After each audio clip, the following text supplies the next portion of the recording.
আসসালামু আলাইকুম। আজকে আমাদের বরিশালের স্পেশাল পেঁপে ভর্তা রেসিপিটা শেয়ার করব। এটা খেতে এতটা মজা যে আপনি একাই এক পাতিল ভাত এটা দিয়ে খেয়ে ফেলতে পারবেন। আর এত মজার পেঁপে ভর্তা পৃথিবীর অন্য কোথাও আপনি খুঁজে পাবেন না।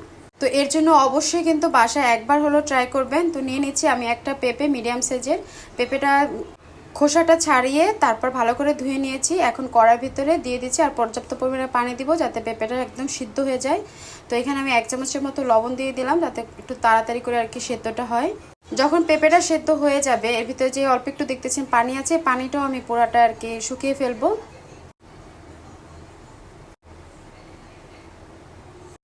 এখন আমি এই পেঁপেটাকে চুলাটা অফ করে তারপরে এখানে ম্যাশ করে নিব।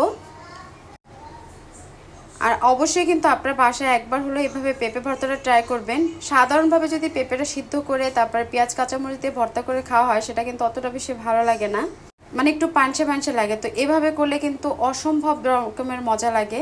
এখন একটা চুলার উপরে প্যান বসিয়ে তাতে তেল দিয়ে দিলাম, দিয়ে দিচ্ছি ফোড়নের জন্য তেজপাতা।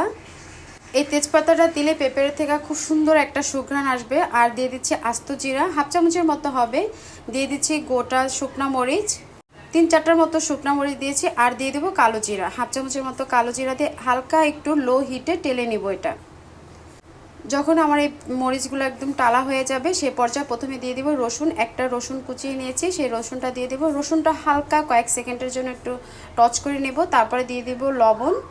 লবণটা দিলে তেলটা আর কি ছিটবে না। তারপরে দিয়ে দিচ্ছি পেঁয়াজ কুচি। পেঁয়াজ কুচিটা এখন এখানে একটু ভেজে নেব, মানে পেঁয়াজটা নরম হওয়া পর্যন্ত অপেক্ষা করব। রঙের জন্য আমি সামান্য পরিমাণে হলুদের গুঁড়া দিয়েছি আর একটুখানি মরিচের গুঁড়া দিয়েছি।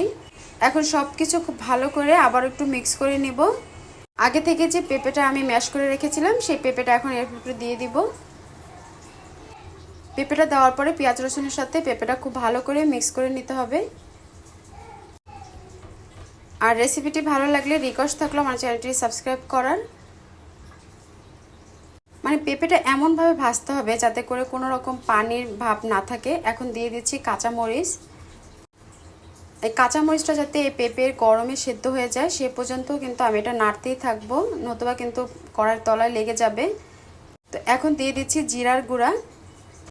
তারপর আবারও একটু ভালো করে নেড়েচেড়ে মিশিয়ে নেব। আর দিয়ে দিচ্ছি 2-3টার মতো শুকনা মরিচ, এটা হাত দিয়ে ম্যাশ করে তারপর এখানে দিয়ে দিলাম।